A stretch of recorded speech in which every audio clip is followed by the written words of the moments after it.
வணக்கம் மக்களே, welcome to the ஃபென்டஸ் show. இன்னைக்கு ஷோ நம்ம பார்க்க போறது டேஞ்சரஸ் அனிமல்ஸ் அப்படின்ற இங்கிலீஷ் மூவியோட ரிவ்யூ. இந்த படம் லயன்ஸ் கேட் பிளே ஓடிடி ஆப்ல தமிழ் டப்பிங்கோட அவைலபிளா இருக்கு. இந்த படம் ஒரு சர்வைவல் த்ரில்லர். அதாவது சுறா மீன்கள் இருக்கக்கூடிய கடல் பகுதியில் இருக்கக்கூடிய ஒரு டேஞ்சரஸான சைக்கோவை மையமா வச்சுதான் இந்த கதை நகருது. இந்த கதையோட ஸ்டார்டிங்லயே அந்த சைக்கோவை காட்டுறாங்க.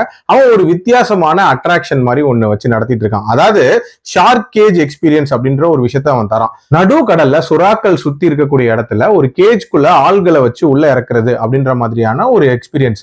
அந்த எக்ஸ்பீரியன்ஸை ஃபீல் பண்றதுக்காக ஒரு கப்பல் வராங்க. அவங்க ரெண்டு பேரையும் அதே மாதிரி இறக்குறான். அவங்களும் நல்லா என்ஜாய் பண்றாங்க. வெளியே வந்த உடனே அந்த ஆம்பளைய போட்டு தள்ளுறான் அண்ட் பொண்ணை தூக்குறான். எதுக்காக தூக்குறான் அப்படின்ற ஒரு கேள்வி இருக்கு. அப்படியே கட் பண்ணா நம்ம ஹீரோ அண்ட் ஹீரோயினோட இன்ட்ரோவை காட்டுறாங்க. நம்ம ஹீரோ ரியல் எஸ்டேட் ஏஜென்ட்டா இருக்காரு அண்ட் ஹீரோயின் சர்ஃபரா இருக்காங்க. நம்ம ஹீரோவோட கார் ஸ்டார்ட் பண்றதுக்காக ஹீரோயின் உதவுறாங்க. அதுக்கப்புறம் அவங்களுக்குள்ள ஒரு ஷார்ட் டேர்ம் ரிலேஷன்ஷிப் உண்டாகுது. சடனா நம்ம ஹீரோயின் சர்ஃப் பண்ண போன இடத்துல அந்த சைக்கோ கொலைகாரன் இருக்கான்ல, அப்படியே கடத்திட்டு போயிடுறான் நம்ம ஹீரோயினையும். அவங்களுக்கு என்ன ஆகுது, இதுக்கு முன்னாடி கடத்தின பொண்ணுக்கு என்ன ஆச்சு, எதுக்காக இதெல்லாம் பண்றான், டுவர்ட்ஸ் தி எண்ட் அவங்களை மீட் எடுத்தாங்களா இல்லையா அப்படின்றத அந்த படத்தோட கதை. இந்த படத்தை பொறுத்த வரைக்கும் இந்த படத்தோட ஓப்பனிங் சீன் இருக்குல்ல, அதுவே பயங்கர மிரட்டலா இருந்துச்சு அப்படின்னே சொல்லலாம். அதுலயே அந்த சைக்கோ கொலைகாரன் எவ்வளவு டேஞ்சரஸ் அப்படின்றத ரொம்ப நீட்டா காட்டியிருப்பாங்க.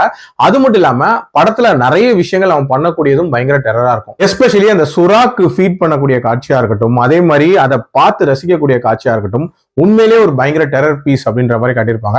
ஸோ இவங்கிட்ட இருந்து எப்படி தப்பிக்க போறாங்க அப்படின்ற ஒரு எதிர்பார்ப்பு இருந்துட்டே இருந்துச்சு. அதே மாதிரி நம்ம ஹீரோயின் இருக்காங்களா, அவங்களையுமே ஒரு பயங்கர ஸ்ட்ராங்கான உமன் அப்படின்ற மாதிரி காட்டியிருப்பாங்க. ஸோ இவங்க ரெண்டு பேருக்குள்ள ஒரு இன்ட்ரெஸ்டிங்கான cat and mouse game build ஆக போகுது அப்படின்ற ஒரு எக்ஸ்பெக்டேஷனையும் ரொம்ப நீட்டாவே செட் பண்ணியிருந்தாங்க. விஷுவலாவும் அந்த அண்டர் வாட்டர் சீக்வன்சஸ் அப்படின்றதெல்லாம் எடுத்த விதம் அப்படின்றது ரொம்ப ரொம்ப நீட்டா இருந்துச்சு.